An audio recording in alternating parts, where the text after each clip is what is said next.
Hi, this is Christopher Lewis, and welcome to Dating Intelligence, the podcast where we give relationship advice from dating to marriage and everything else in between. And always with the goal of helping you to continuously be the best you of all times. So if you're looking for real life and honest information to help you navigate your relationships, we've got you covered. We got you covered. Ooh, ooh, chicka, chicka, ooh, ooh. Yes, we do. Hey, Jamie, what's up, girl? Chris came off the plane today, literally like a child. This is how he was walking.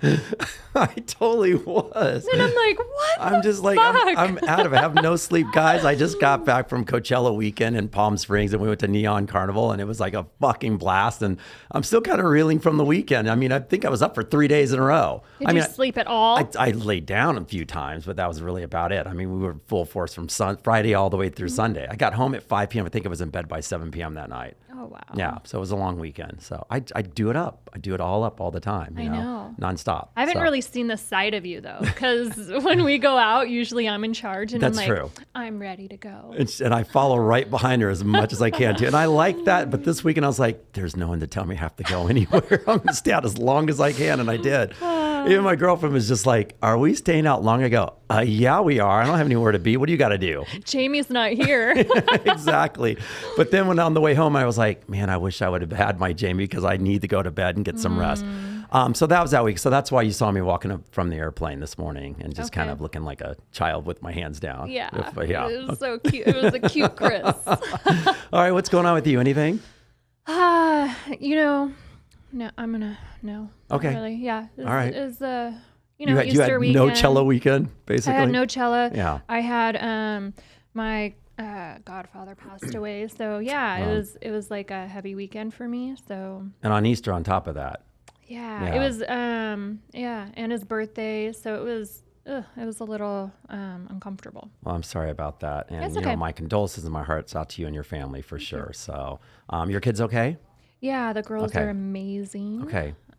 Yeah, I think I have one moving home, which is going to be so weird for me because I've had my house to myself for 4 years. So I'm like, ooh, what am I going to do? Like, do I have to buy groceries now? I'm going to have to cook. Oh, speaking of groceries, did you replace your daughter's protein bars that I snatched out of the refrigerator? So my kids are so self-sufficient. They literally buy their own groceries. They do everything on their own. So it's literally like, they're not even there. And Chris wakes up one morning and I always tell the girls, I'm like, you guys, let me get your groceries. Like, it makes me feel good. You don't have to buy your own food. It's weird. Stop being weirdos. So Chris wakes up and takes a couple of protein bars out of the fridge a few weeks ago. And I literally get a phone call from my daughter and he looks at me and he knew it was about him. And she's like, did you take my protein bars? I'm like, no, I didn't take shit. And he looks at me and he's like, I did. Yeah. And by the way, guys, this is on a phone conversation. I just walked in the room, didn't even hear what she was talking about. But the look on James says, so I didn't take anything. And I go, that was me. And was it about the protein bars? And you go, how'd you know? I go, it was me. I took a couple of them. But first of all, when I'm in that refrigerator in your house, it's like I look at the tiers, of every level and go, okay, which one's Jamie's? Which one's this one's? Which one's that one? I can't tell. Yeah. Because there's like protein, there's drinks. I mean, it's the cleanest refrigerator and the most friendliest fruit friendly like refrigerator I've ever been in my life. All I'm looking for is like the wine. I'm looking for like the sweets and the snacks. I'm like, it's like health conscious. It's ridiculous. Aww. So I don't know whose level is whose. Yeah. Especially when your daughter walks in one night with her boyfriend, they're all popcorned up and like fried shit. I'm like, I didn't see any of that in there. Yeah. So I was like, protein bars. Yeah, she actually got rid of him. So now she's like on a whole nother level and she has like the meal prep. And I'm like, I almost feel left out. I'm like, fuck, what about me? I cooked for you for all these years. Maybe you can meal prep for me. Right. But yeah, so she's just very like territorial, I guess, of like her stuff, which is cool. I mean, you remember I ate some dip and she like was like, did you eat my spinach Well, that's dip? why I remembered all like, that stuff. No. That's the dumb, like, Jamie got a little bit of dip on the side of your mouth and then wipe it off. All right. All right. So we're going to get into our guests. We don't leave them out of all this good fun. All right. No. So our guest today is an entrepreneur who loves adventure, but also understands that the world can create natural disasters at any given moment that we need to be prepared for. His company, Uncharted Supply Company, was founded to prepare for such unexpected survival situations. With the company's mission statement, hope for the best, prepare for the worst, can we ever really be prepared for what Mother Nature throws at us? Well, this guy thinks we can be. Please welcome Christian Schauf to the show. What's up, Christian? Hey, good. I hope I didn't butcher that intro too much. That's all right. I told you it's early, man. I just got off a plane. I'm still like in the zombie phase right He's now. on another level today. I went to Coachella once too, yeah. Okay. Well, you look good. How you doing? I'm good. Thanks for having me. Appreciate Supporting it. the state of California. I Yeah, see. let's get a look at this shirt here. So yeah, funny story about the shirt. My buddy Brandon has this company, and he sent me this, and then I decided to wear it today. It's perfect. And I saw him in the airport, and he was walking by. I'm like, hey, man, I'm going to do a podcast. I'm wearing your shirt. And he's like, dude, that's brave. I wouldn't do that. I'm like, I think it's funny. So, and I have a lot of friends in California. I love California. It's just living in Park City. There's been a massive change, and this shirt speaks to me a little bit. So, are you in and out of Park City a lot though, or do you normally is that home now? For I mean, I live there full time, but Okay. I do travel a lot. Okay. Yeah. What's Nice. it like living in Park City? Wow, that's multidimensional. So the good is literally, people are always like, man, you take a lot of vacations, and I really don't. But everything I love to do is right. almost within a walking distance of my house. I mean, I can catch trout, fly fishing on the way home from work. It's one of the best mountain biking cities in the world. You can elk hunt, right out the backyard. World-class skiing. I think there's 13 resorts within an hour of the airport. Yeah. So there's Yeah. a lot of if you're an outdoors kind of adventure person like me, it's magical. But, since COVID and the big influx of people leaving big cities and coming in. That's more for you though. Yeah. More for you. My neighborhood used to be me and the elk and the mule deer. And now it's like me and 14 homes going Yeah, up. that's so true. There's just been a big change. And I really appreciate people that move in that kind of came there for the same reasons I did, which was to respect nature, to enjoy it, to take care of it. But I think a lot of times it's kind of a trendy thing for people to do. Right. And that's where it rubs a little bit, right? Because the vibe of the city changes a little, and people can you can use up natural resources. You can do things that damage why you came there. Describe trendy. When you say trendy, what do you mean? I think a lot of people think it's like the cool Instagram thing to go to Park City. I mean, it's where Sundance is, right? You go there and you're taking pictures on the slopes or the après party or whatever. And I think that's just become kind of a new cool thing, given that, most big cities were shut down the last few years. Yeah. So Gotcha. it's that kind of a thing, and it's cool. Everything goes through growth and change and whatnot. But it's definitely, that's a different answer depending on the year. Yeah. The city's changing a lot. All right. Well, how do you, Yeah. I mean, if you're so Uncharted is there obviously as well, right? Yeah, The company. yeah. So with what you just said, everything you just said, how do you even make it to work? If you have all this fun stuff, I'd be like, squirrel, like everything away. I got to fish. I got to do this. I would Yeah. never make it into work, by the way, if that's the case. I mean, I'm usually doing something before work. In the summer, it might be running or whatever. I mean, in elk season, I will literally hunt before I go to work. I have a spot I can hit, or in the winter, I do a lot of ski touring with my dog. So I'll get up at 4 a.m. I'll go to a mountain. We'll hike up, ski down. I'll go to work. I put a shower in there. Then I'm at work at 7 o'clock. And it's just, you kind of got to scratch that itch a little bit. Yeah. Otherwise, if you're sitting there looking out the window and it's snowing, it's pretty hard to be focused on your work. great. So Wow. it's fun. I love it. Yeah. I love it.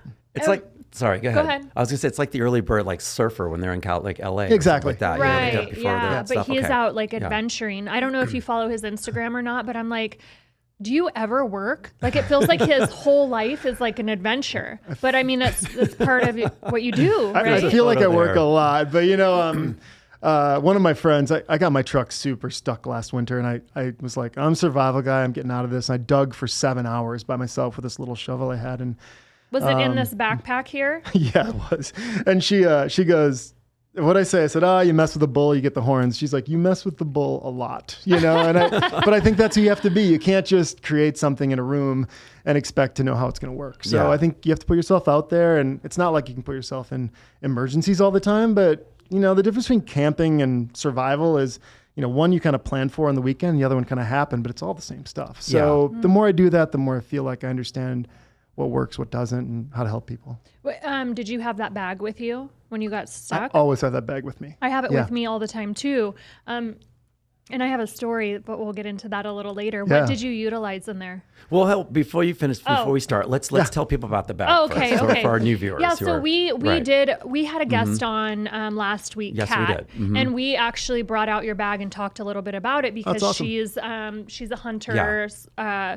always, so she was like blown away. She was like, I have to get this freaking bag. And I'm like, wait. And that's what made me want to reach out to you. I'm like, we need to have Christian on the show so we can actually go through this bag, because I think it's so important that we have things like this. It's a necessity. Yes.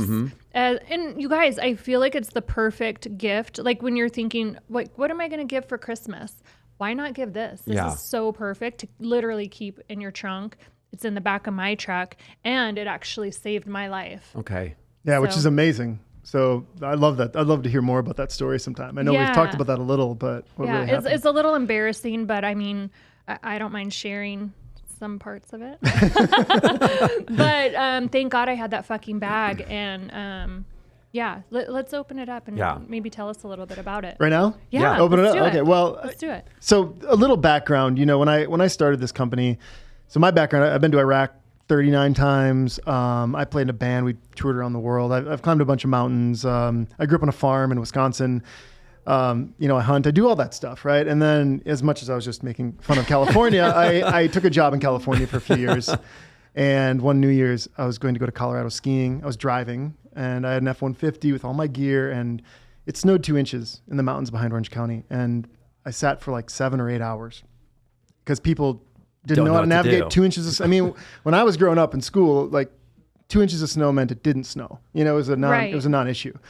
And my friends are in steamboats sending me these pictures of like powder skiing, and I'm just frustrated. And I'm like, how am I stuck because people can't drive through 2 inches of snow? Yeah. And what that really did is it took me down this deep wormhole of, well, what if an earthquake hit? Or what if, you start looking at all this data, and especially when you're living on the coast where you've got an ocean on one side and you've got 2 or 3 highways that are always already too busy, right? Like, how do you move? How do you navigate this?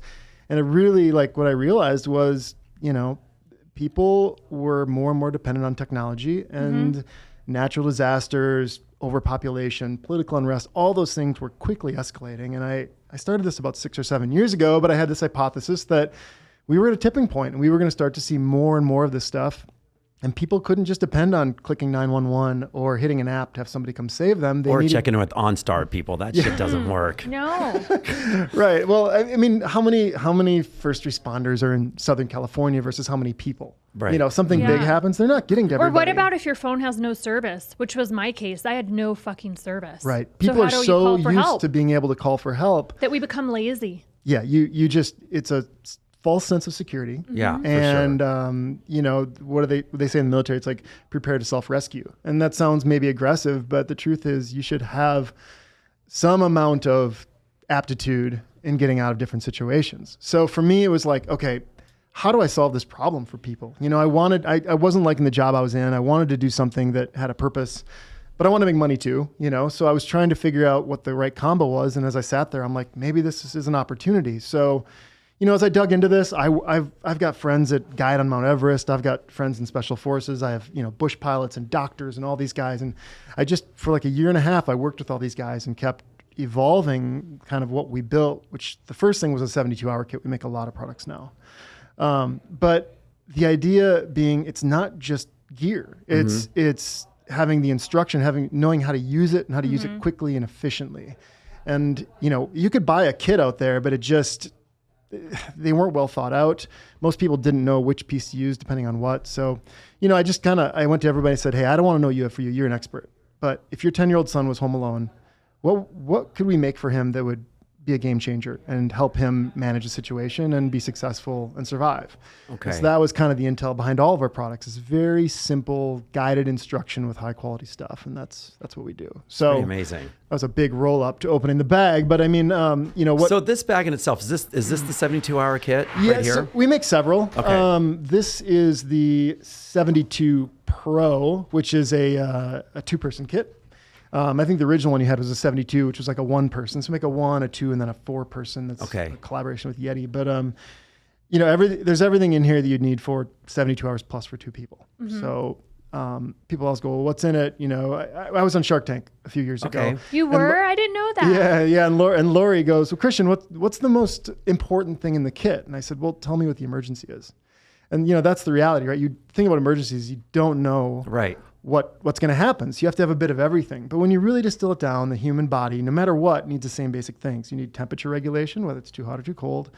You know, you need water, maybe need food. You know, you really don't need food for a long time, but maybe some first aid, some self-protection, a way to communicate.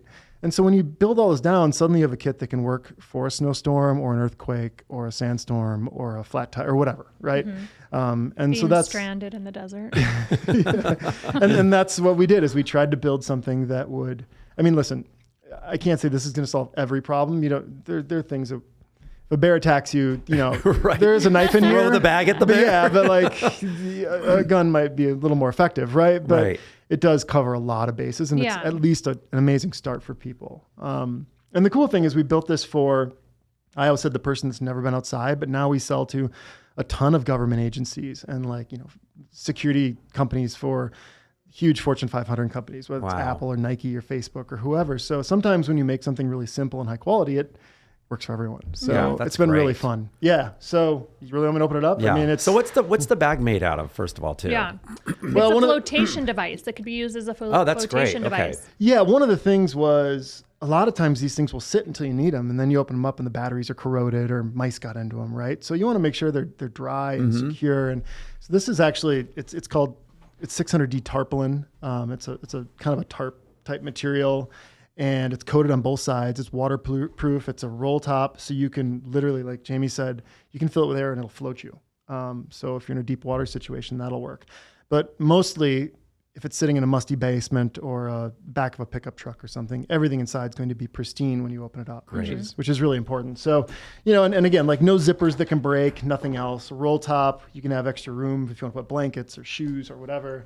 And then I don't know if it'll fit Jamie's shoes, though. Girl, you got a lot of shoes. Yeah, look, I saw that look how firsthand. awesome this is. we can strap them to the outside. Is that the camera and then right there? it literally has instructions on how to do everything. Oh, that's great. Here. Right. Yeah. So the example I always give is, you're in an emergency, adrenaline is coursing through your veins. You get tunnel vision. Even somebody that's done this before can make bad decisions because they're just reacting, right? You get that fight or flight thing going.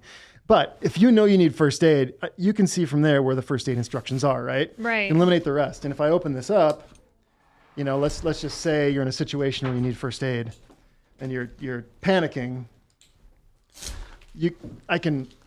And look how nice and organized everything is. It's all together, too. You know right where the first aid is, right? Yeah. There's no second guessing. So you can eliminate all these other decisions. You're not dumping a bag on the floor looking for that one piece. Yeah. You can focus here, and that starts you down a path of being successful and making smart decisions and improving your situation. And then usually your adrenaline will calm down. And so there's a lot of psychology into making something simple that guides people the right way. Well, and especially like you said, when it's a high stress situation and people are flustered, like right away, you're looking at one spot going, okay, it does calm you down because you're, like you said, that shuffling just heightens your, like, you know, that stress and just makes you just more fearful and traumatized at the point. Absolutely. And most people don't have these situations. I mean, they're not practicing this. Like, you know, I go hunt, you go shoot. There's a lot of things we do where we put ourselves in those situations, and it's practice. It's kind of like playing a season of football games before the Super Bowl. But most people are just dropping into the Super Bowl and it's really important, and they have not, you know, practiced at all. And so being able to guide people through this is for me like a very important part, and as important as having high quality stuff in here. So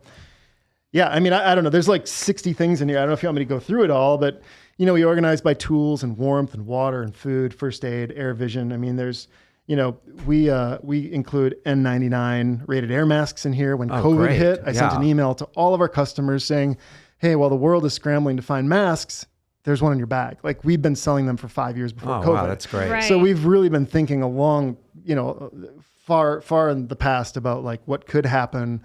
We're not skimping on some little, you know, cloth masks. Like, everything in here is pretty high quality. That should have upped the sales during COVID time, by the way, in itself. What is the water thing there?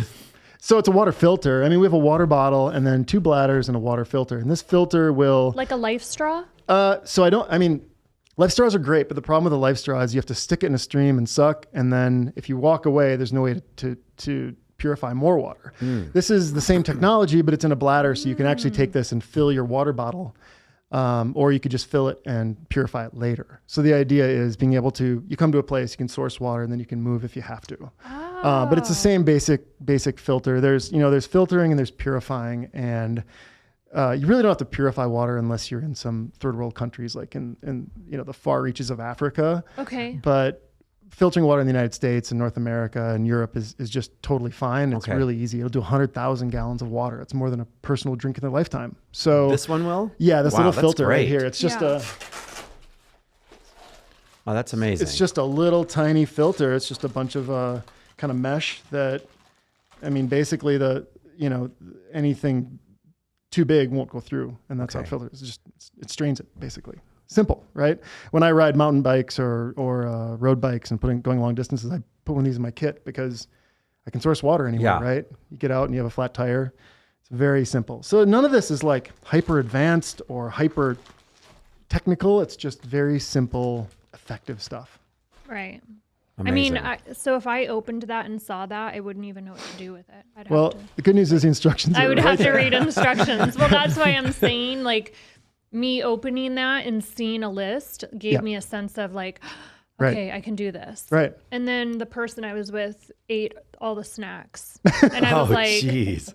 We haven't even been out here 24 hours. Did you seriously eat the snacks? And he said, they're actually really good. Do you want one? See, he would have to die first in that situation. Like, I would chuck him first. Oh my gosh, that's funny. I mean, the interesting thing about food is everybody thinks you need a ton of food. You don't. You don't. And I was having this conversation with one of the guys that works on Uncharted with me today.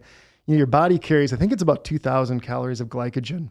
And if anybody out there has run a marathon, they often say the first 20 miles and the last 6 are like two different races. That's because your glycogen usually wears out at about 20 miles, right? Because it's about 100 calories a mile. And then that's when you bonk and you hit a wall. But to burn through 2,000 calories, if you're not working hard, takes a long time. And then if you just rest, your body will convert fat and refuel you up. Yeah, so you don't really need food for a week. What about when it's like 115? Well, I think that's more about water. It's dehydration. It is. It is. And getting some electrolytes and whatnot. And that's why we have the bladder and we tell people to fill the water bottle up and make sure you've got... water's an interesting thing because I would love for everybody to carry 5 gallons with them, but then the bag becomes too heavy. Right. And then you're burning too many calories and sweating anyway. So, it's one of those things you have to think about things, but it at least gets you down the right path, which is important. I heard the guy that got stuck. You'll probably know the guy that got his arm stuck in the mountain. Didn't he drink his own pee? Is that true? Was that you mean the movie where what's 120 hours? Yeah, whatever that is. Yeah. Is that the one? With James Franco, that one? I'm just going off the movie. I don't know who it is, but I think that's it. We're looking at you like you know. We're like, is that true? And come on, Christian. These are facts you have to know.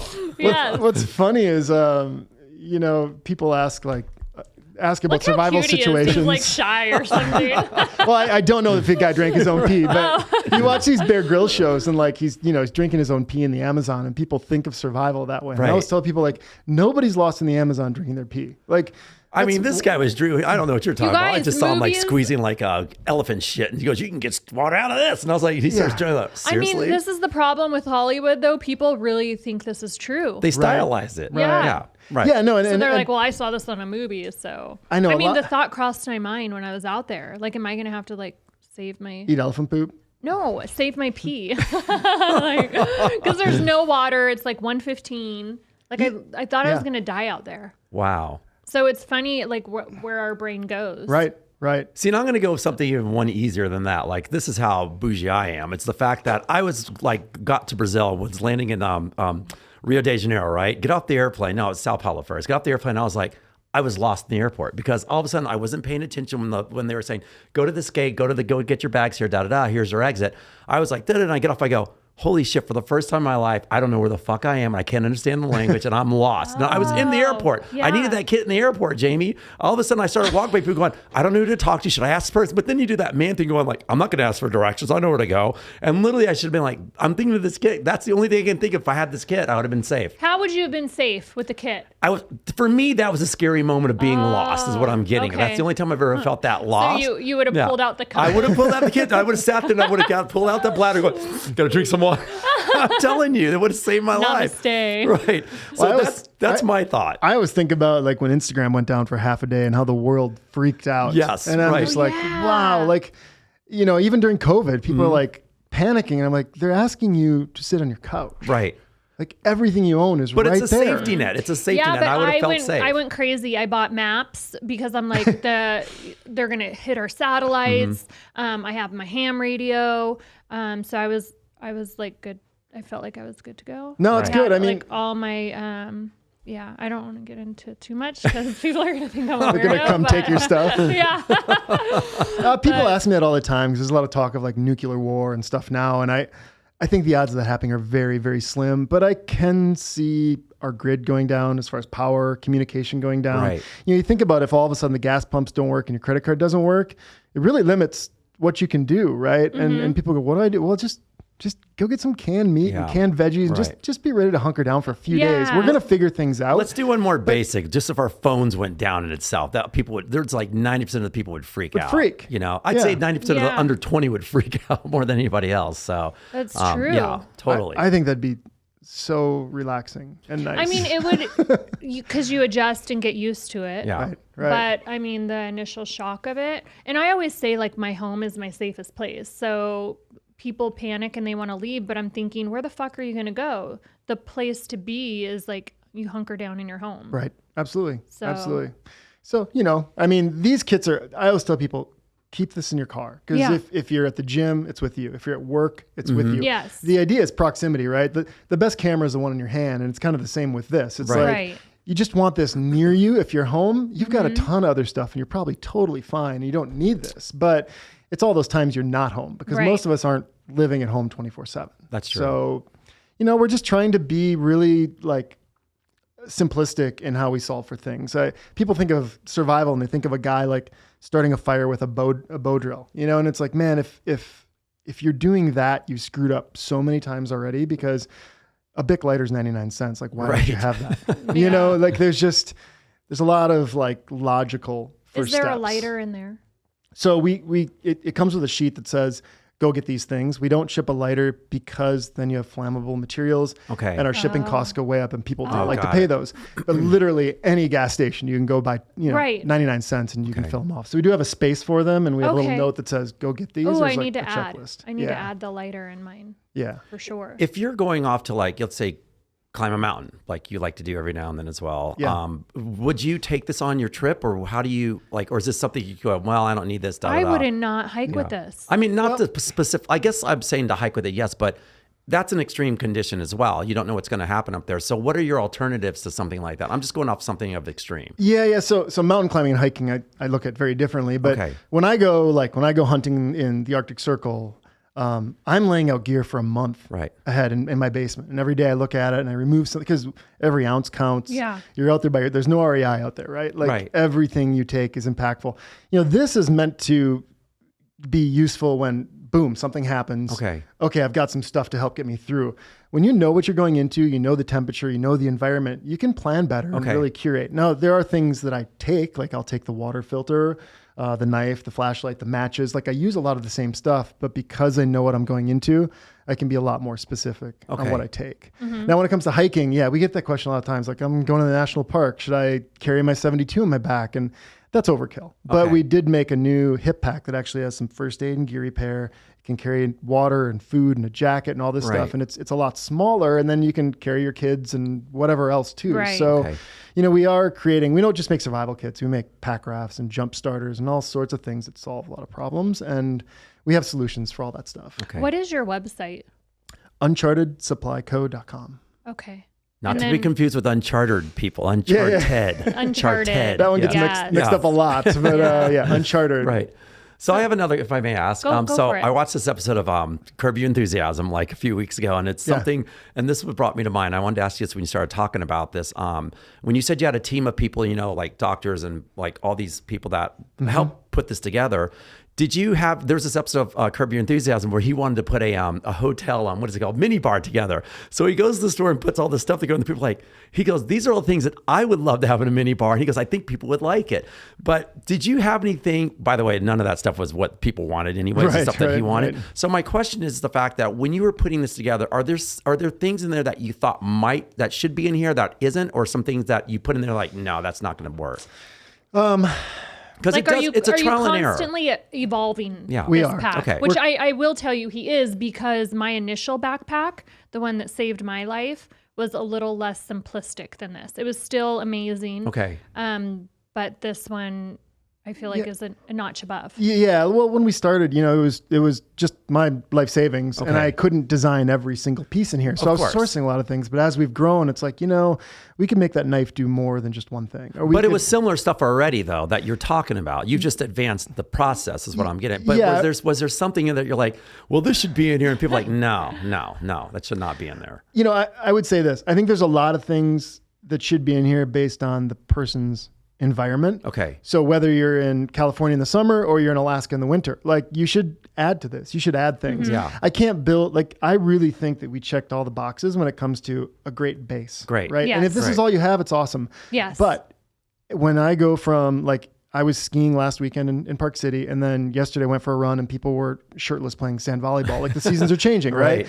So I go to my kit that I have in my truck, and I take the warm weather, the cold weather stuff out, and put in more water. Got it. Maybe a little sunscreen kind of thing, like that kind of thing. So, man, I'm trying to think if there was things that I really fought to have in here. One of the things we thought a lot about was bulletproof panels. And we just didn't go down that path. But I can show you designs that we had of this original backpack where this piece would come out and flip over your head and basically, give you protection. So we're thinking about schools and all this stuff that was happening there. And it might be something we come back to visit, but at the time it was like, it felt a little sinister and kind of a little different than what we were trying to solve. So for. I actually travel with a panel in my backpack. So it's removable and it's super lightweight. It's made by Innocent Armor. So that might be a collaboration for you guys down the line. See how this, that could be a ballistic panel there. Yeah. And it was spoken about with our last guest, Kat. Remember, she had mentioned something like that. Does this have a bulletproof thing in the front as well? Yeah, the challenge with that is the lighter you get, the more expensive you get. And then when you add that panel on top of the cost of this. That's true.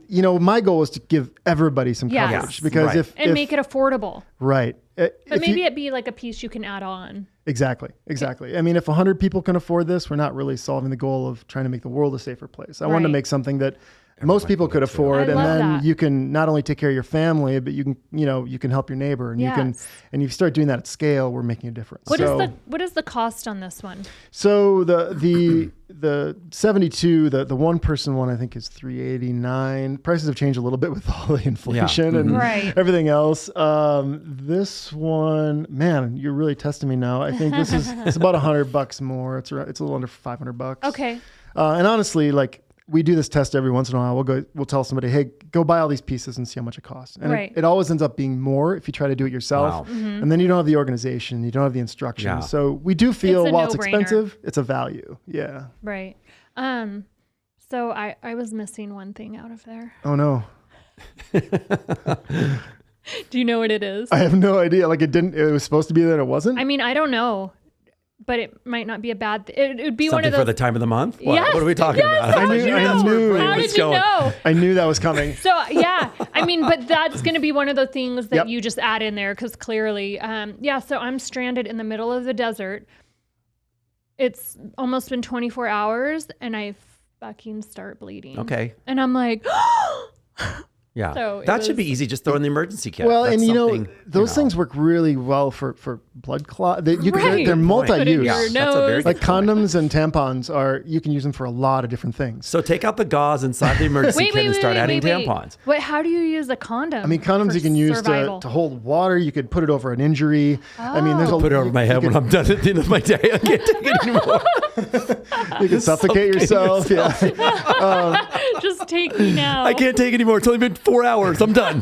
I won't go into it, but you can look up. There's a million uses, and but they're also kind of personal. Everybody's got their own choice, and honestly, it's probably something we should include to some level. You're right, and we're redesigning all this, and we're building new kits next year that they'll be out next year that we're kind of reevaluating everything, and that's something that's definitely in the Uncharted, the sexual kit. Right? Can you imagine, if someone opened my survival kit and there's a few condoms in there, and what? But there's always those guys with bad timing anyways. First. It's like, hey, babe, seriously, now you want to have sex with me? This is the wrong time, dude. It's like, I don't know. I've just thought, The photographer, he was like, well, we know we're not drinking your pee. And I'm like, fuck you.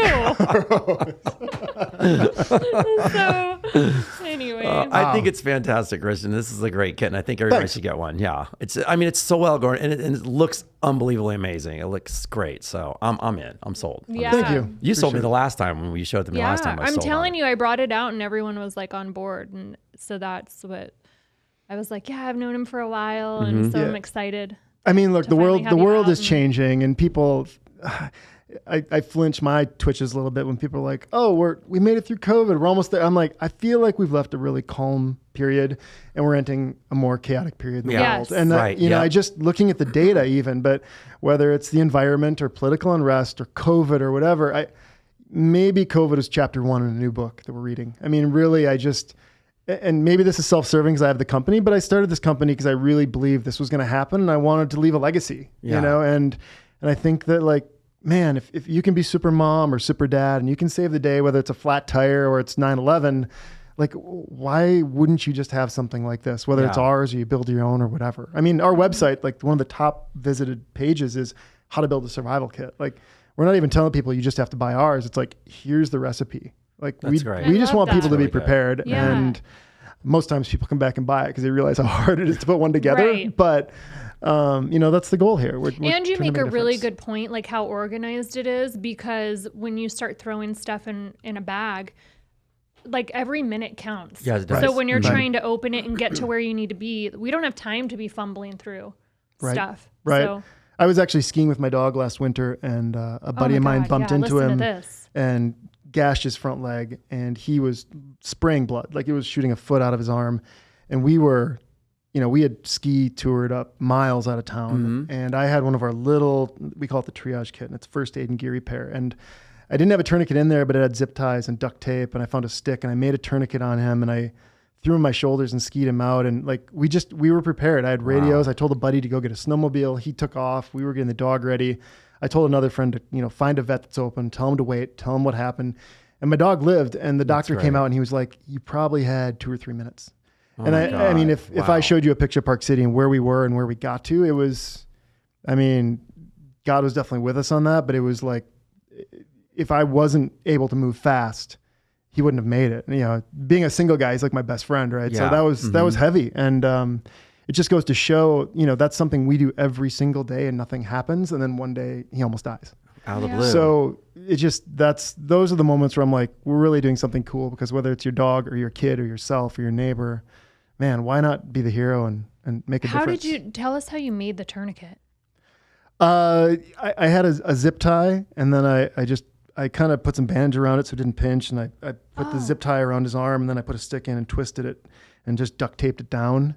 And there's some videos on my Instagram. I just put it on my shoulders. I remember seeing it. He's like 130 pounds. So wow. It was the next day I felt like I'd played a high school football game. I was so sore. And we were on 10,420, which is the elevation of the mountain and also the name. But, we were way up there and pretty steep pitches, and just so lucky we got him down. So unbelievable. And he's good now? He's good. He's got a little gangster limp, but he's good. It's a battle wound. You can handle that. Yeah, scars are cool, right? Right. He's good. Okay, tell us about some of these cool mountains that you've... Oh, that we've climbed. Nothing massive. Rainier, so Kilimanjaro, Grand Teton. Only Kilimanjaro. It's like... What? That's really just a walk. That's a very... What do you mean? You really feel that way? I really do. Yeah. Yeah. You watch some of these guys do Everest and K2, and anybody that's climbed mountains listening to this is gonna be like, yeah. It's a cakewalk. Right. The hardest thing you have to overcome is just acclimatization to the altitude, because you're up so high. And how do you do that? Well, they have you hike high and then sleep low every day. And even though it's not that far, it takes like 5-7 days, depending on the route.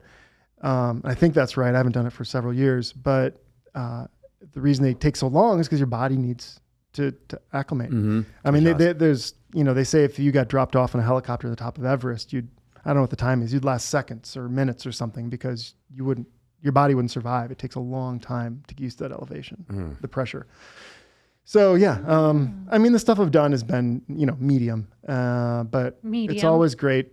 I was training for Everest one year, and I blew 2 discs out my neck, and then I didn't go. And people always ask, would you do that? And there was a time when I would. Mm-hmm. And I just think now, looking at it with all the people and all the traffic up there, I don't know if it's worth it. Because have you ever climbed anything? Yeah, I've climbed my bed's about it. You know? Well, the interesting thing about climbing is you get I to the hike top. in Hawaii and like halfway up, I'm like, should I fake an injury and call Flight for Life? Like, I don't think I'm going to make it down. Well, the weird thing is you get to the top of the mountain and it's like this table. I mean, that's it. There's nothing there. Got it. You know? Right. And then you're halfway done. The most dangerous part is going back down. And so you have this like celebration at halftime.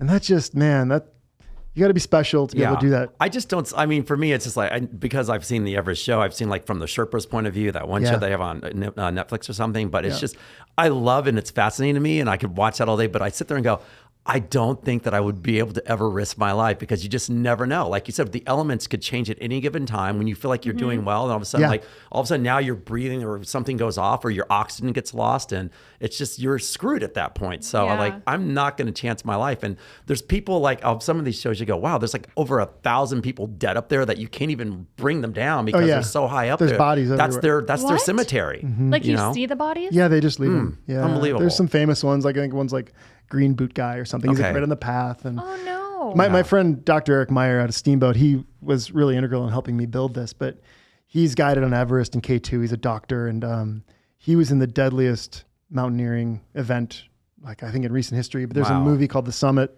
And he, they got up to like the last approach to the peak, and he was like, this doesn't add up. I'm not going. And, there's a lot of sponsorship money for guys to get to the top. So a bunch of them went, and a bunch of them died. And he told me he was... What didn't add up? The weather window, like enough time. There, I can't remember, and somebody probably will correct me on this, but they didn't have enough rope, or the rope they thought was there wasn't there. So there was like a couple things where if there's one, you just go no. You have it has to be a binary decision. And so he was up there, people were coming down, people were dying, people were stuck up there, and he got a call and was asked to go up and bring down a body. And again, I hope I'm getting this right, but he and another climber went up, got the body. They were bringing it down with a rope. They started all sliding. He cut out, and the other guy that went up with him also just vanished. Just gone. And it's pretty gnarly up there. Like he fell, or what happened to him? They started sliding, and as I understand it, Eric was able to self-arrest and stop, but the other guy was not. I mean, he can you died imagine too. sliding down the mountain like no way to stop? No, it happened to a girlfriend of mine in Thailand. Okay. Like she slid, fell off the mountain, ended up living, and then even just getting the care in another country. Oh yeah. Yeah, there's a lot. So I mean, she's so lucky to be alive, and I was hiking with her in Hawaii, and Hawaii it's so beautiful, but it started raining, so we were coming down, and I'm slipping and falling. The guy that we were with had spikes, so we put on the spikes, and then at one point he was like, "Okay, we need to stop," and I'm like, "Stop! Like we got to get down." He's like, "The storm will pass. Like we're just gonna hold tight." Right. So I'm like, so you just find a spot by a tree to hold on to something, make sure you don't slide and all that stuff, right? Because it's and it's not even you falling, but it's other things that get loose that can like fall and injure you. And then there's just so many. And that's experience talking. That guy saying we need to stop. I mean, I wouldn't know that. Yeah. No, I'd be like you, like, let's go. Let's get we got to hurry up and get down. That was my thing. Like, we got to get out of here. And he's like, no, we're going to stop and hang tight. So I'd be like, I'm not a quitter. Right? I'm getting out of here. Yeah. So wow, unbelievable. So those are the reasons why, because I like that. I just wouldn't know what to do. And if I did at that point, it's just like, if you hesitate, you're screwed. If you don't hesitate, like these guys went up, you're trying to prove something that. It's so scary though when you really think about it. Well, we have a PR team at our company, and a lot of times they use me as a medium to tell a story, and they always want me to say I'm an expert. And I have such a hard time with that, because I think being an expert is really cocky, because there's just so many things. I don't know about slides in Hawaii. I may know about grizzly bear encounters because I've had those, but there's different things, right? And it's almost like when they say you practice yoga because you never fully get there. Right. I feel like that's it. You can do it for 10 years and have a ton of experience, but unless you're out there and learning and constantly testing different things, it's endless. The things you have to know, and being an expert in things. I feel like we can never really be too prepared, because as soon as you think that you are, something happens. Right. And you have to be humble about it, for sure. That's when I was in Route 91, the mass shooting. clearly I was able to identify the gunfire from the get, and everyone else was thinking that it's fireworks. So we were one of the first ones to start running while everyone else kind of laughed at us. Yep. But then once like tragedy struck, there were so many injuries that I didn't know who to even try and help first or what to do, and I shut down. Yep. But that was one of those instances where you're like, yeah, I could do it. I could be prepared, but then you're like, oh shit, now what? It's one thing to read it in a book. It's another thing to live it. You know, you can, whenever I go on a hunt, I will, I usually run on a treadmill in the mornings in the winter, and I'll put on YouTube videos of hunting that animal in that climate because I want to visualize, right? Yeah. I want to know what the terrain's going to look like. I want to watch the animals react. I want to see how people that are out there do it, because there's no real way to familiarize yourself unless you're there. But I try to solve as much as that I can. But you shoot all the time. You knew a gun sound, right? Yes. Like those are the things that, because you do it a lot, it gives you a head start. But also doing your research before you do it, like you said, in that aspect too. It's kind of helpful to at least a small amount to kind of pivot when you need to. Yep. Like it's just going to something blind and not being able to do anything. That's a hard situation. But even you on the treadmill watching, hey, I'm going to do this, so I want to see what I'm going to get myself into. I feel like that gives you at least some sense of that surrounding to be, Well, instead of 100 new things coming at you, maybe it's 50. Right. And that is helpful, right? That's how I think about it. Like I can't solve for everything watching a video, but I can solve for some of it. Maybe like, oh, this is what they do. This is how they act. This is what happens after they're, you shoot an animal, or how it react, like, man, like grizzly hunting, that was something that was really crazy for me to comprehend. And I watched and absorbed a lot of content around that. So did you tell us about the grizzly? I've seen them in Yellowstone. I get scared. Grizzlies they're fucking fast. Grizzlies are, they're as fast as horses. They're Which you'd think ill-tempered. they're not, because they're so big. Right. And you're like, this guy is gonna lumber. he's gonna be slow off the start. Yeah, they are. They're wild. And the reality is, like, I was in the Brooks Range of Alaska, which is the Arctic Circle, and they say there's 30,000. My guide told me it's more like 100,000. And the thing about grizzlies is they're apex predators. So if there's too many, now there's less caribou, less moose, less blueberries, and then there's all these grizzlies that don't have food, and then their population tanks, right? So hunting is really kind of Prozac. It kind of like mellows out the highs and lows. It's essential, right? It's super essential. And I struggled a long time with, am I going to really shoot one of these things? Because I hunt other things, but grizzlies were different. And after I did all the research, I'm like, I think this is the right thing to do for sustainability. But I did end up shooting one, but about 5 hours before, we got charged by a mom with two cubs. And I mean, she probably got to 30 feet coming at us wide open. We put a round in the ground and she turned. You shoot the mom, the cubs die. You don't want to shoot her, right?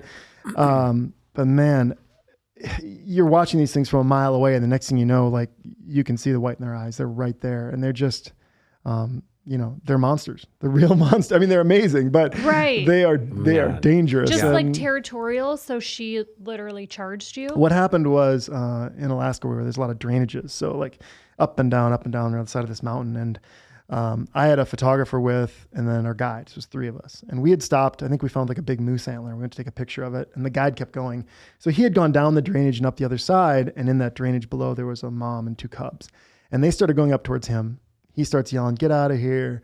Turned them, but they came right towards us. And so, we had the guns out and everything, and we averted it, and then everybody lived, and it was like a happy ending. But there are stories. Did you have to shoot the grizzly? We shot into the ground. Oh, and then it got scared and ran away. Yeah. Oh, I wouldn't even think that. So that was like something you didn't really have to kill the grizzly. You could scare it. Yeah. And I mean, my guide had been around him a lot. He knew what to do. But yeah, those things, it's just, I don't know how we got down this path. What do you do if you encounter a grizzly? What are you supposed to do? Yell at it? You don't run, first of all. That elicits a chase response from them. Yeah. I mean, they will just chase you generally. And get you. But the thing about grizzlies is they're unpredictable. I mean, you don't want to have headphones on walking through Grand Teton, you want to be aware and have bear spray. There's some famous hunters. I listened to their podcast, and they had a grizzly come in and attack them. They all had pistols. They all had bear spray. None of them got one out. Like, it happened so fast. Not a single one of these guys who do this day in, day out as a profession even could elicit a response. So what are you supposed to do? What happened to them? Luckily, they survived. Like, the grizzly came in, I think, didn't realize there's so many things. I think they think the grizzly got confused and ran away. But I don't know. I mean, that's one of those things where it's like, man, you got to have bear spirit, You see, people, this is why black people do not go out to the woods. See, right there. I don't think they care. Why? Because I'm not going to encounter any grizzly, Adams, bear, whatever the fuck you want to call it. I ain't experiencing that. Once again, no, I'm a city boy. I'll stay in the city. Ground on the feet. But it's on the ground. It's amazing to just be in those worlds and experience those things. Right. But right. I don't want to experience a grizzly. No, you do. I do. I mean, it does sound fascinating. No, I saw it from afar, and that was enough for me. And I'm like, let's get out of here. But the wolves too. I saw like the wolves, and I didn't know there was like a whole group. They call them the wolvies or something. But there's a whole. It's like a little clique that literally follow these wolves in Yellowstone. Mm-hmm. So I guess it's like really rare to see them. Right. So. Yellowstone's incredible. And I actually think the better one is Teton. Okay. In Jackson. I mean, there are so many big animals out there, and you can go out and watch grizzlies from your car and see the wolves and see. Oh, that's great. Yeah, I don't know, I'm a little obsessed about it, as you can tell. But I love really it. Cool. That's really cool. All right, people are like, "Isn't this a dating podcast?" Yeah. Well, speaking of which, I'm gonna flip the script. Dating is a play on words. It is a play. We want to get the whole aspect of things, but it does round out. Speaking of that, because you had said something where you're like, he goes, "I'm not an expert. So I don't feel like I'm like this and that." But we're gonna flip it on you now. So Christian, so I'm 41 and single, right? Well, like I should not be stealing any advice. We're gonna find you a wife, Christian. Don't worry, we'll get into all that as well. All right. So Christian, here we go. So just like in relationships, disaster can strike at any given moment. So our topic today is called the Blindside. Out of nowhere, your partner tells you that they don't want to be in a relationship with you anymore, and you didn't see it coming. How do you handle this unexpected situation? You're asking me. I'm asking. Well, this is our topic. It's just, and if you want to, just think of you, whether you're younger. We've all broken up with someone. We've all been broken up with. Hopefully, but. He hasn't. Right. So it's that thing of where, and yes, we should probably be somewhat maybe aware if this happens to some people. And I feel like a lot of people are blindsided because I didn't think that was ever going to happen to me. And all of a sudden it's like, you didn't read any of the signs, it does happen out there. So what do you think? I mean, that's my first reaction is if it's like you went on a couple dates and everybody's just being nice, like it's not for me. That's one thing. But if this is a long-term, somebody wakes up one morning and says, that's it, end scene. You didn't see any of these signs. Like, what if they say, it's not you, it's me. That famous line. Everybody's like, but it has nothing to do with you. It's just me. I think that I need something different. I need out of this. So that sometimes comes out of nowhere. I guess. Yeah. I mean, so you're asking me, what do you do? Just want to know your opinion on it. Yes. What do we do? What do you do? And don't worry, I'll fill in all the blanks for you. What's your initial reaction? Like if someone woke up next to you one day and was like, hey, I've been with you for the last 2-3 years. I think it's me. It's not you. I'm ready to move on. What do you do? I would first try to solve it, right? Okay. I'd try to understand it better. I mean, you go, wait a minute, slow down, talk to me. I mean, we've invested a lot in this. Like, what is it? I mean, I feel like most things are solvable. I mean, if there was something there before, can you get it back? I guess that's where I would go. And if that's not the case, that's not the case. But I'd have a really hard time with somebody just walking out and not having that conversation to learn more. But then does that mean you're chasing?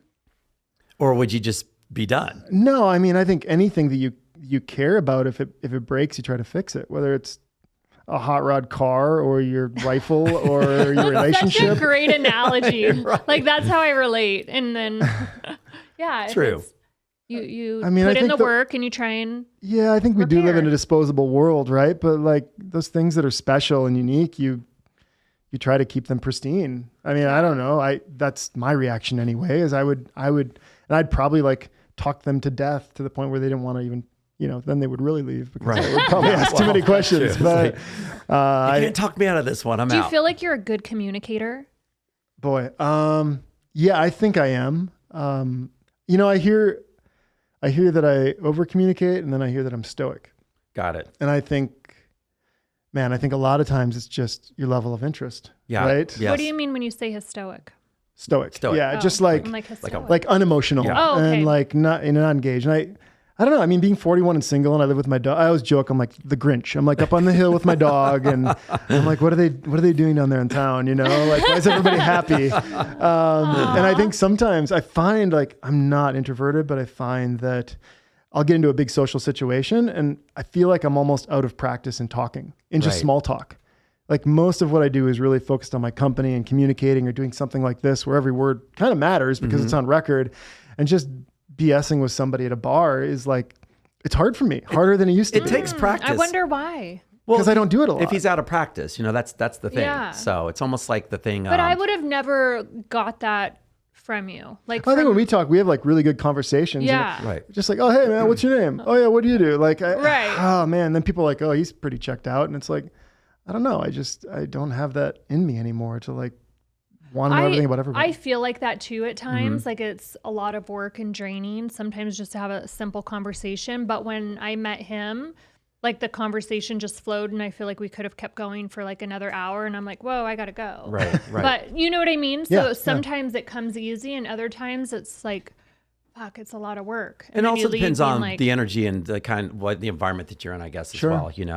It's almost like this weekend being at the Coachella weekend in Palm Springs. Friday night when Jamie and I went out, it was that thing where we go to the event, and I mean, first person, we're just on. Like I was on the whole time, like talking to everyone. But then on Saturday for the day event, I was like, I don't want to talk to anybody. Like I just was like this, and I didn't feel like talking. I didn't want to talk to anybody. So it's the energy level, I think, that exudes out of you as well.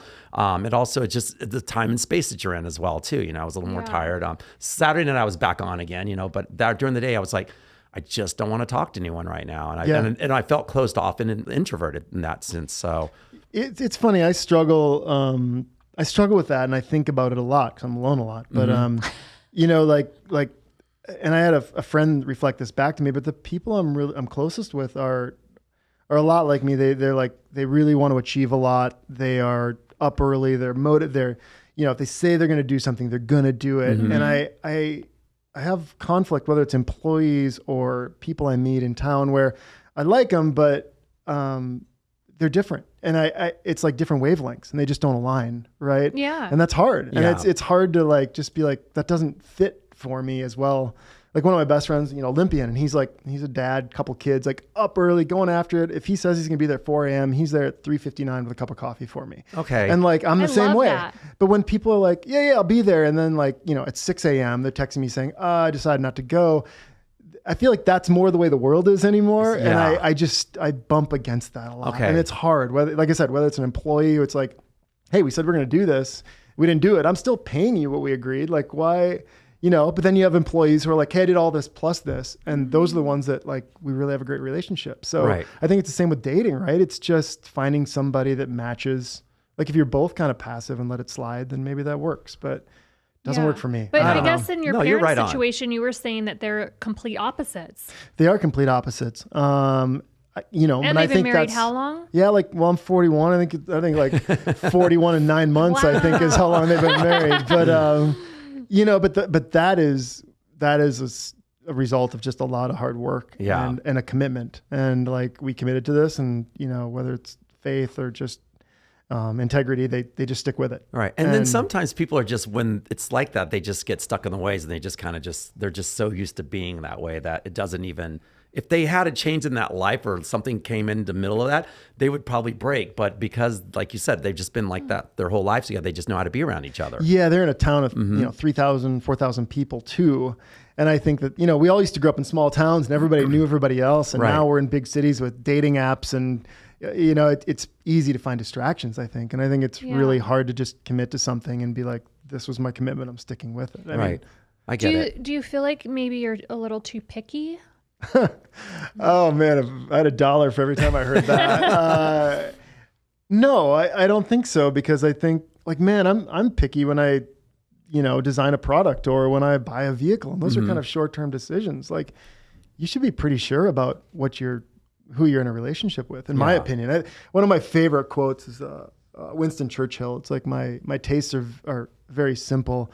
I'm easily satisfied with the best, And I think that's a good phrase. And by the way, just from what you said earlier, I think the fact that he knows what he wants, and when it comes and approaches him, or if it's there, I think that you'll know. Yeah. Because like he said, it sounds like very simple things that he wants, but it's just something that he hasn't encountered around, especially maybe in your area or something like that as well. Sounds like a good catch to me. Well, it's when I was living in California, I went on dates, and it just never felt the right person. And I remember my buddy Tim was like, you just need to move to where, you're home and the right person will show up. And I was like, man, that sounds good. I'm doing that. So I moved to Park City, And now I'm like, hey, Tim, man, where's that person? Because I've been here like How long have you been there? 6 years? Yeah. Shit.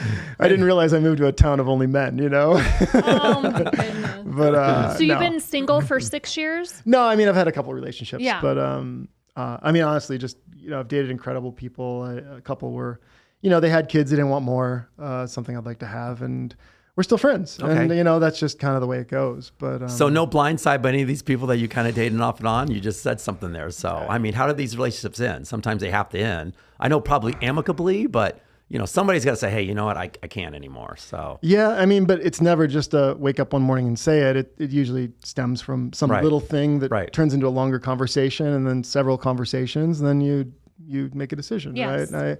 Listen, I'm not saying I've done it right. I've made a lot of mistakes, but I'm always trying to do it the right way. Right.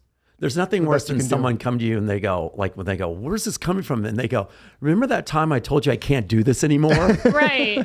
I can't do this anymore. Yeah. And they go, I don't understand. Where's this coming from? And they literally have told them before, but people check out some of the time. And that's why this happens a lot. Yeah, people don't listen. They don't listen. But this is why they get to this point. How many times do I have to say this? Mm-hmm. Yeah. I've told you 5 times. But you can feel it. Well, I want to know about this one. Yeah. What about you? What have you been through? What do you mean? I know you've been through a lot. Well, Holiday. I'm going to call you Holiday. Shut up. It's going to stick with me the rest of my life. I'm very clear with my expectations, what I need and what I want. So, even recently I was which I think my approach was a little off, but I had been hanging out with someone and I was like, man, the conversation is really boring for me.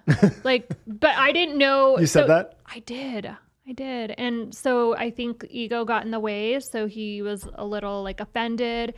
So that's where I could have found maybe a nicer, easier approach. But I just needed more depth besides the routine. Good morning. How was your day?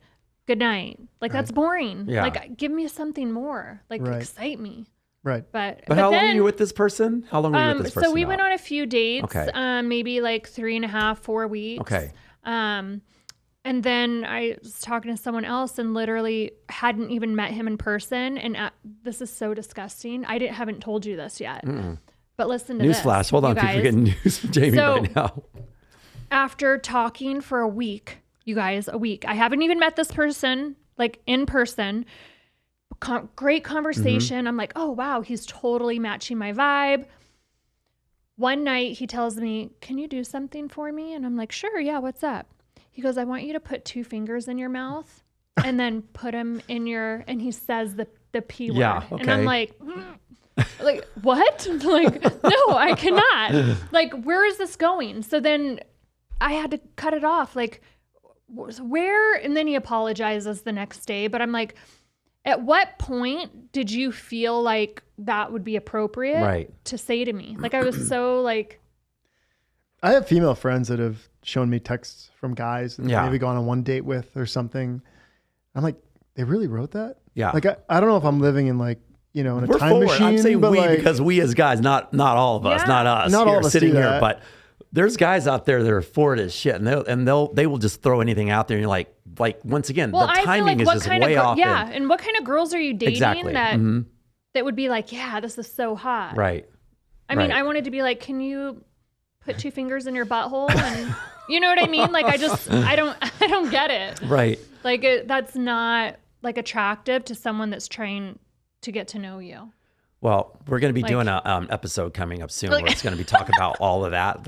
I call it the game, where I'm literally going to share all and what guys do for the game, because it's been something long it's time a game. coming. I can't see you playing a game. No, right. I feel like you're a straight shooter. I try to be. Yeah. Yeah. Yeah. I'm sure there's girls out there that think I've misled one way or another, but I think sometimes people hear what they want to hear. Yeah, that's true. I'm not saying I've ever done anything like that, you know, but I try to be honest. And sometimes I think the trouble is you try to be kind and maybe that becomes unclear. Instead of trying to just know you're going to hurt somebody by saying this conversation is boring. Is that not nice? No, you know what Tell it is me the though? truth, It gets you to where you want to be quicker. Yeah. And I'm maybe too much of a wimp sometimes when I should just say that. I just actually don't like your personality. I'll no, usually be like, hey, I don't have time right now. Like, I loved his personality and I wanted to like invest more. So I was asking, that was like a way of me asking for something that I needed, but maybe my approach was a little off-putting. So he was like, he was just like, well, I hope you have a good flight. I hope it's not too boring. Okay. And then I'm like, that's his ego got involved. Passive But aggressive. that's why I asked you how long it had been. So, because sometimes it's like if it was a little bit longer, it's warranted. It's warranted no matter what. Like you said, I wish more people would just be honest. yeah, Look, I just don't like you. Like, no, but I did like him. I admit I'm just throwing something out there. But I just wanted a little more, right, like excitement, I guess. Right. I mean, what I always think about is if you're going to marry somebody, looks and all that stuff's going to go away. I mean, you better enjoy conversation and hanging out with them. More than just that. Yeah. Otherwise, man, you're going to be miserable in about 24 months. Yeah. You know, I mean, he could have been less boring after with his response after you saying that should have been like, well, put two fingers in your mouth and put it in. Oh my your, gosh, I mean, right? I'm Like, just saying. okay, so this is what I think God does to me sometimes. He's like, okay, this is too boring for you. Let's spice it up. Right, and then he throws me that and I'm like, no, that's not what I was talking about. He's up there going, God damn it, what does she want I'm then? like, Do this, do that. This one wasn't looking so bad. Let's throw a grizzly at her, see what happens. Right. So yeah, I don't know. Oh my God. know. All right. So anything else we want to ask Kristen today? Because you've been amazing, by the way. Yeah. Oh, thanks. By the way, this is amazing for, and you also do a podcast as well, don't you? I did. Okay. The business got busy and I just ran out of time. I hope to bring it back at some point. Yeah. Did you It was love really it? fun. It was fun. It was fun. I like to be in the room with people, and being in a small town, that also made it tough getting people in and out.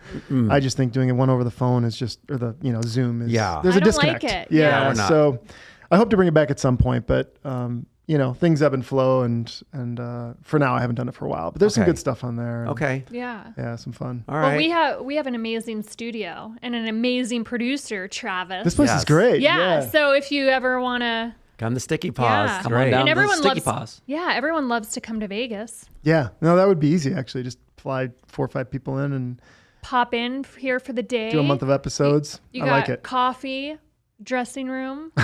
Alcohol. Totally. Oh yeah, that as well. Nice. I might do that. Yeah. No, I appreciate you guys having me though. It's really No, this is been great. I'm looking for our question of the day to ask you now too. So I'm trying to find the right question. You're So going we're in the gonna hot seat. we're gonna put you on All the right. hot seat again. He's like, what? I thought the Blindside one was bad enough. Is there anything you're no. excited about that you have up and coming? Yeah, I don't take many vacations. I've been working a lot, and also being But you're single. going to Hawaii. Yeah, but that's what I was going to say. So Friday, I'm actually going to Texas on a hunt with 3 friends. It's going to be a lot of fun. We're going to bow hunt for axis deer. Axis are originally from India, and they live in Florida, Texas, and Hawaii now, and they're super hard to hunt.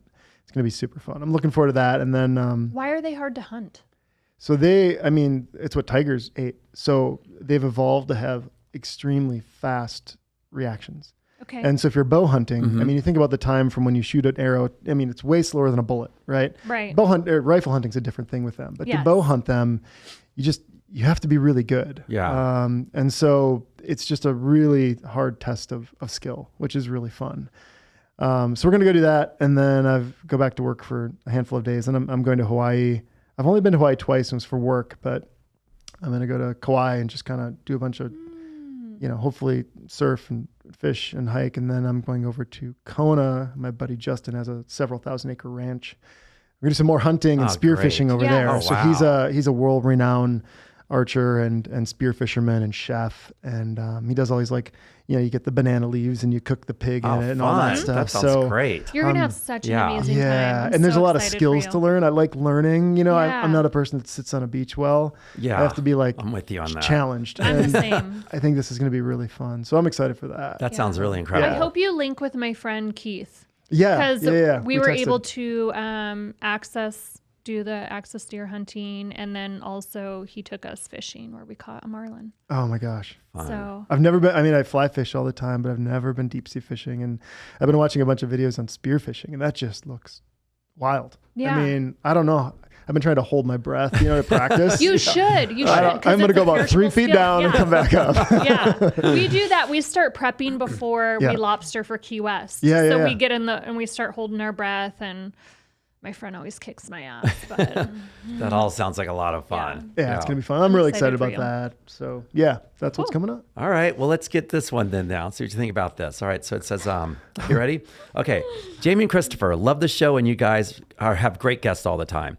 So I like flying solo. I'm a guy in my early 30s and I like to date all kinds of women. I don't have a specific type, but I do love a girl who keeps up with her appearance and in style. So here's my question. I met this girl that doesn't check off all the boxes that I usually go for, but yet when I'm around her, she makes me laugh all the time and she is fun to be around. I hesitate to ask her out because she's not my usual type. Am I being shallow? What do I do?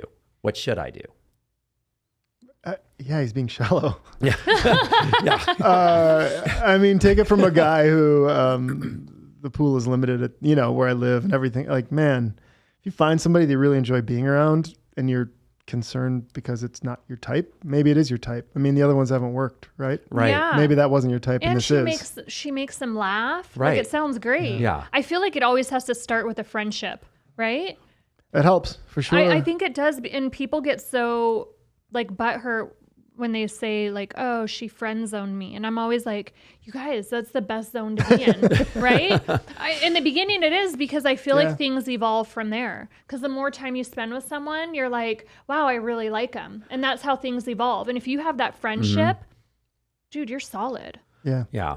I agree with most of the friendship zone stuff. I'm not a big believer of the friendship zone as far as still pursuing the girl, because I feel like the friendship zone, when the girl or someone says that, it's hard to dig your way back at it, especially when someone's pining over you and they're thinking that there's going to be more. If you stay in the friend zone, they still have feelings. That's for the you, ego again, you know? Well, but it's also feelings though, how they feel about someone. And if it hasn't like changed into like a friendship, let's say like I have the hots for you, but then all of a sudden, like after a while it changes, because now, okay, we're in the friend zone. Now I can accept that. But some people stay in it because they feel like if I stay in this long enough, she's going to want me and da. Yeah. That's the other part of it. And then they're just making the wrong decisions or in it for the wrong reason. So that's why if you're going to be in the friend zone, stay in the friend zone, and accept that, but don't feel like this is an opportunity to maybe somewhere down the road have an opportunity to go out with you. You know what I mean? It doesn't work that way. I feel like there's a million movies on Netflix with this promise. I feel like we're going to agree to disagree. Right. Have you ever had sex with a friend? That's a yes. That's a yes. Actually, no, I haven't. I'm going to say no, I have not. And a lot of my friends that I can hang out with that are girls, I've seen their tits. I've hung out with them in different ways, and most guys can hang out with them, but that's because I'm secure with who I'm with and what I do. You know what I mean? We've talked about this before. But when I'm in a friend zone with a girl, it's strictly friend zone. At that point, and most of my girlfriends that I'm in a friend zone with are some girls that I probably had the hots for already in the first place. So I keep them close, just like you keep your enemies close. So I keep my girls very close to me. But they're all friends though. Like I would never make a pass, and I would never do anything disrespectful. So that's different. That with you. With me, it's different. Yeah. But if I like someone and I go, I just can't be friends with them. I bow out because it's like I just know that I can't be friends with them in that sense. It's not worth at that time because my feelings aren't at that space right now. Okay. You know what I mean? That's what I mean about the friend zone. If a girl, it's like a guy saying to a girl, yeah, let's just be friends, and the girl's got hots for them still. It's hard to change those feelings. So there's Maybe a fine you're right, line. There's a fine line between that friend zone situation. If you're friends, you're friends. But I have a friend who's pining over this one girl or whatever like that. And I think they're only going to be friends, but I feel like he thinks it's going to be more than that. And he's doing above and beyond all these things for her, where I'm just like, I would never do that. I would never do that for this girl, because I know that she doesn't like you like that. So why are you doing all these things for her? Well, we're just friends, but he likes her way more than that whole thing. So it makes it awkward. Gotcha. And I see the awkwardness in it a lot. So to go back to answer this guy's question, yes, you're being very shallow, first of all. And like, Christian said, basically, you had mentioned something earlier where it's the fact that, the looks, all that are eventually going to go away at some point in time. You better find someone that's just going to be in it for just the personality, the fun, the camaraderie. I think that's huge. So yes, I think you need to give this girl a try. I don't know what she looks like in your eyes, but I think you need to give her a try. And if it doesn't work out, it doesn't work out. But at least you're putting yourself out there in a new scenario. Right. Because like you said, these other girls must not be working out. And there's a lot of people who are out there in this world that just it's always looks first with us. I'm sorry, it is. But hopefully you'll find somebody that can kind of balance that all out for you. Yeah. So I mean, I think looks are obviously important as well. Mm-hmm. But I think you can. I think maybe somebody can become more beautiful if you know their personality. I wholly agree with that. But 100%. I don't know if the other way it goes the other way, right? If somebody's really pretty and you just don't have a connection, I don't know if that connection grows because they're pretty. You know what I mean? Right. Like you'd be surprised. Some people like that, like you just said, I feel like they try to make it work just because like, oh, well, I've tried. She's hot and she's hot. I'm like, what else, Jeff? Well, I don't know. She's hot. I'm like, that's not going to get Those through. are like after you're done sleeping Yeah. with them, like you have, like, what do you do? Just stare at them? Like, is Right. there no conversation? All right, see you Right. later. I mean, I don't know. I think those are your relationships when you're 25, right? Yeah. Or when you're 20, like the younger ones, right? Right. You'd be surprised though. I mean, there's a lot of guys after marriage in their 50s, all they want is a young girl. We all know those guys, I'm sure. that's They true. want the young girl. They want the trophy girl. They're in their 20s. That's why there's a lot of smart, beautiful 40-something women out there that I'm advocates for. Like I love them all, but I'm just like, they just can't find the right guy because they just want a new model, basically, a newer model. Dan talked about that a lot Yeah. when he was on our show. He dates like these hot girls, but he's like, he's bored. Right. He's like, he was like, there's no substance. Like, that's it. We can't relate. I say something about Dumb and Dumber and she's like, what's that? Like, I've never seen that. And he's like, how have you not seen Dumb and Dumber? Right. So I think it might be now better to stay up on top of your castle and just stay with your dog. You're probably in a safe space right now, Christian. I went on a date with a girl once, and it was a first date, and it was a day Tom Petty died, and we were driving down the road, and I was like, "Can you believe?" Because he was my favorite. She's like, "Yeah, I heard that. Who is that?" And I was like, "Get out of my truck." That's it. He's like, take the survival kit and get the F out. Not even. Yeah. Just go home. That's so funny. Oh my God, that's hilarious. So I think he's got a good picker. I think he's got a great picker. Well, how do we get him in an area where, like, how do you find the girls then? Are they just going to find You know what? him? I'm going to say, by the way, this is the first time I've ever said this and I'm being very serious in my entire life. I have a bunch of women that I think would love you. No, and I'm being very serious He's because never said this. because a lot of my girls, even like this weekend, they go, how can we find a guy like you? And I'm like, you will never find one like me and I tell all my friends, I go, I would never set you up with any of my friends. I go, all my friends are fucking douchebags. No, I love all you guys, trust me. But they're guys that just don't get it in my eye, and so I would never vouch for any of my guys friends to date any girl. You, I would vouch for. After an hour of chatting with him, Well, I mean, I felt that, I have the energy I felt even in the car. I mean, you're like, even in the car, like you're in the front and you're back. Your energy is you're just a stand-up guy. You're just super polite and you just know things, and it doesn't matter. There are a lot of women, and all the women I know are freaking beautiful girls who are just like 40-something power women, they just can't find a guy because the guys can't keep up with them. All these, as we all know, guys have egos and they want to take care of the girl, and they're like, we can take care of ourselves. We don't need a guy to take care of us. Thank you. Ooh, I feel like you would. I think I could set you up like a whole slew of dates. Totally. Let's do it. I'm in for that one. Let's set you up and bring you back. Sounds like a TV Then show. talk about it. Well, Come on. you know what? I've seen this one. And once again, I've never said this before, guys out there in He wants to have podcast babies land. too. You didn't say this to Dan? No, we didn't say that. That's weird. To Dan. No, I think I got mesmerized by Dan going, God, I want to be on his boat for at least one day. Yeah, just Every man on earth for one day wants to be on his boat. My parents were just visiting, and they, I think every day, you're not dating any. I mean, I have 3 younger brothers. They all have 2 or 3 kids, and they've basically given up on me at this point. Okay. So you'd make them very happy. Okay, Yeah. I'm serious. I've never ever said this before, but I feel like this is I'm like he's not in the room. This is someone I could bring in the room with me and go, hey girls, this is the guy. Yeah. And every single girl would be like, okay, because they would believe me. Because they go, I mean, well, you're Chris kind is of the bringing someone. whole package. You are. You have a nice body. I don't know. You guys, good-looking. we've been talking for an hour. I'm sure I've got bad spots. But everybody's got Everyone bad does. spots, Christian. Yeah. But at the same We're time, just though, saying. it's just the energy that you pull, that you exude. Yeah, with your appreciate it. you are very humble. Like you have this little bit of coy shyness about you as well. I quite frankly, it's attractive to people, and because it's like who you are. I'm sorry, it's just the truth. You know what you want, and there's nothing wrong with having a picker, especially when you know what you want. Not in a way of saying that there's not a list of things you want. You just want someone who's a match for you, and I think that energy you'll find it pretty easily that way. So. All right, so we're going to start a new podcast or a show called The Christian Setup Show. Did I just get a new job? Yeah. Cool.